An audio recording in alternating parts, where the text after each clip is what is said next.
Vamos em frente, o Tribunal Superior Eleitoral, o TSE, decide nesse momento se mantém ou não a minuta golpista encontrada na casa de Anderson Torres em um processo que pode levar à inelegibilidade do ex-presidente Jair Bolsonaro. Tem muita gente que não consegue ainda falar essa palavra, mas de tanto falar eu já me acostumei.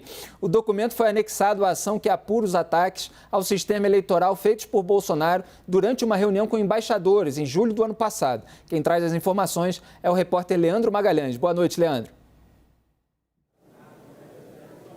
Oi, Felipe, muito boa noite para você, boa noite a todos. Felipe, por sinal, a sessão começou agora há pouco. Estava previsto para começar às 7 horas, houve um pequeno atraso, mas começou agora há pouco. E está sendo presidida pelo ministro Alexandre de Moraes. 6 ministros estarão no plenário do TSE, apenas a ministra Carmen Lúcia, que participa online porque está em viagem institucional a Portugal. Bem, vamos explicar esse caso melhor. Ainda sem data para julgamento, o TSE analisa uma ação apresentada pelo PDT contra o candidato a vice Braga Neto nas eleições de 2022 e o ex-presidente Jair Bolsonaro, que questionou as urnas eletrônicas em uma reunião com embaixadores no Palácio da Alvorada no ano passado.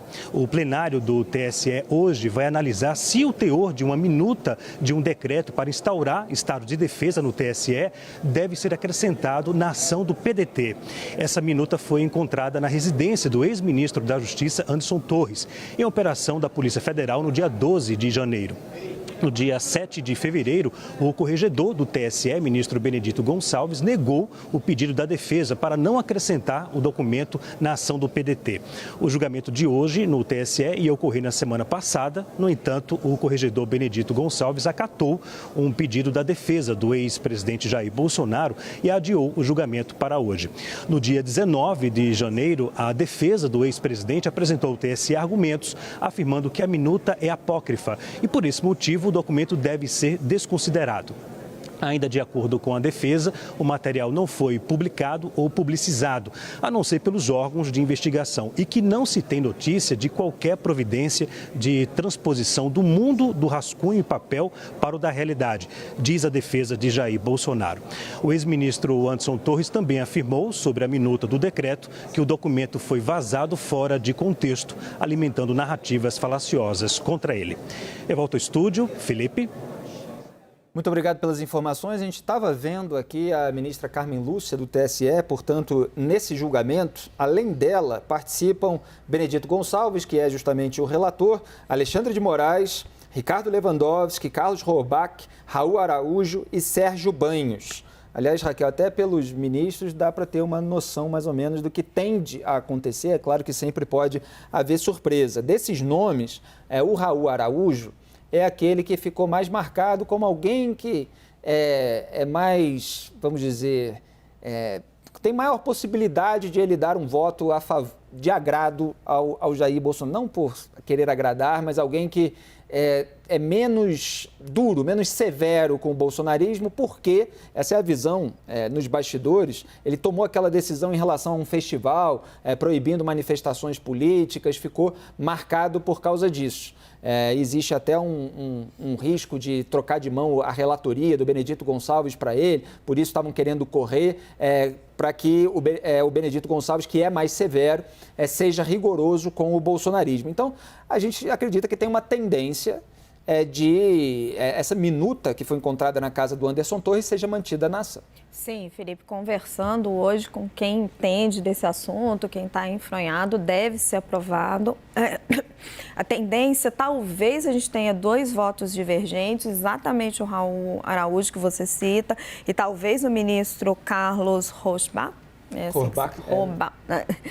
Talvez ele, que ele também tem uma interpretação, às vezes ele é mais conservador na análise da prova, etc.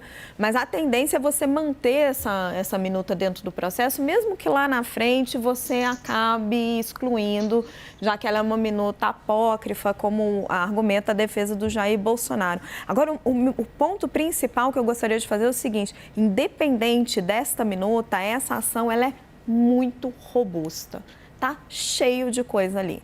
Tem muitas evidências, é um somatório de coisas que aponta para a inelegibilidade do presidente Jair Bolsonaro. Então, assim, essa é uma das ações que está mais adiantada e que tem mais chance de torná-lo inelegível. Lembrando que é um julgamento do Tribunal Superior Eleitoral, portanto a gente está falando de justiça eleitoral, não de condenação penal, não de risco de prisão.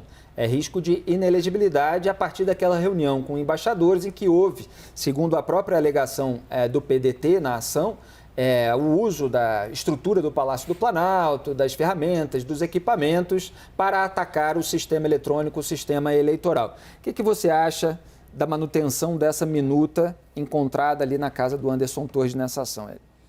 Felipe, eu acho que a Raquel tem um ponto, quer dizer, tudo pode estar dentro, mas em algum momento vai se fazer um julgamento se aquilo tem um nexo causal com as outras coisas que ele está sendo acusado, né? Então, isso pode entrar, mas depois pode ou não ser relevante, né? O que a gente pode dizer é que ela estando, isso é pior para o Bolsonaro. A Raquel está dizendo, eu não conheço as provas e ando o processo, mas está dizendo que tem um corpo de evidências substancial. Então, isso se adiciona, né, potencialmente a essa questão. Então, vamos ver o que vai acontecer nesse processo.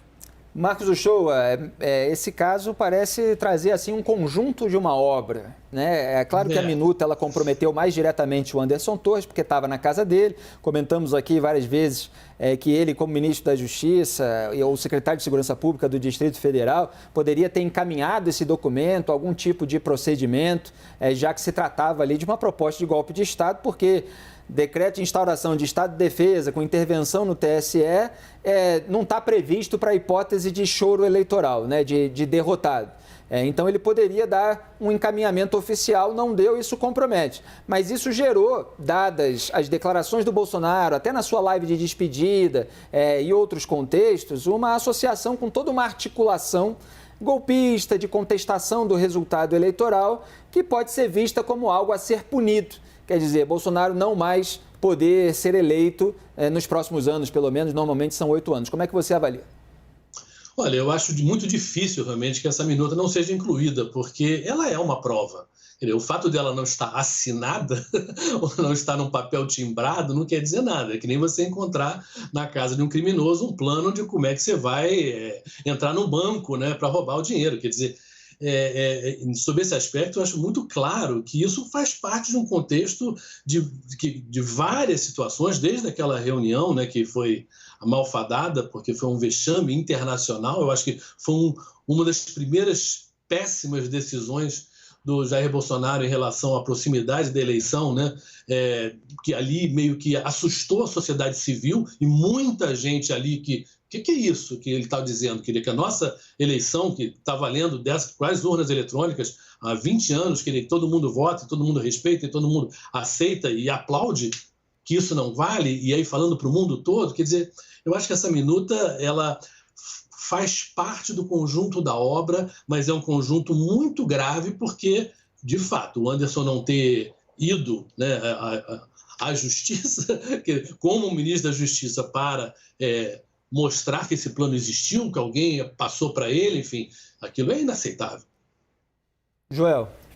A minuta continha um plano de uma intervenção na Justiça Eleitoral para anular o resultado da eleição. Anderson Torres, que tinha essa minuta, foi ministro de quem?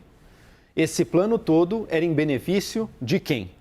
Bolsonaro, é óbvio. O que o Bolsonaro passou pelo menos os 3 últimos anos do seu mandato, não sei se esteve antes disso, mas desde 2020, com certeza, falando sobre as urnas eletrônicas. Falando justamente que, primeiro, já haviam sido fraudadas, que seriam fraudadas de novo, que não ia ter eleição, chegou a fazer essa ameaça, viu todo mundo se organizando ao seu redor, seja fora, no povo, nas ruas, nos quartéis, seja no próprio governo, o ministro, deputados próximos a eles, todo mundo ao redor dele se organizando para o golpe de Estado, documentado.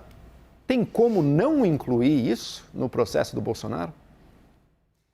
O que eu acho mais curioso desse caso é que o que legitima o sistema eletrônico, principalmente no meio desses ataques bolsonaristas, é justamente a eleição do Bolsonaro, tanto para presidente quanto para deputado federal, muitas vezes com o próprio sistema eletrônico.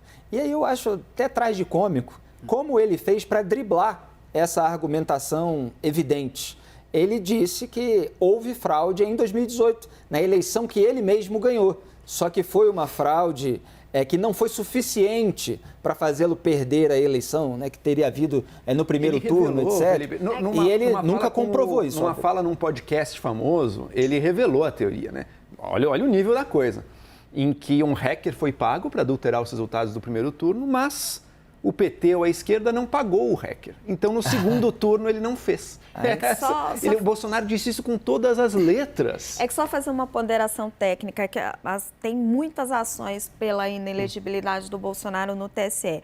Essa, especificamente, se refere à forma com que ele usava os instrumentos da presidência da República, a estrutura pública, para fazer campanha para si mesmo. É o caso ali da reunião com os embaixadores, etc. Talvez a minuta não se encaixe exatamente nesta acusação. É por isso que se discute a inclusão dela ou não. Ela certamente vai se encaixar em outras acusações. E o que eu estava ponderando no princípio mesmo que ela não se encaixe, embora ela esteja dentro do contexto geral, concordo com vocês, mas talvez não neste ponto específico, a ação em si é bastante robusta, porque sim, ele utilizava a máquina pública para fazer campanha para si próprio. Pois é, o foco da ação é abuso de poder e uso indevido dos meios de comunicação por convocar essa reunião, participar dela, apontar tudo aquilo.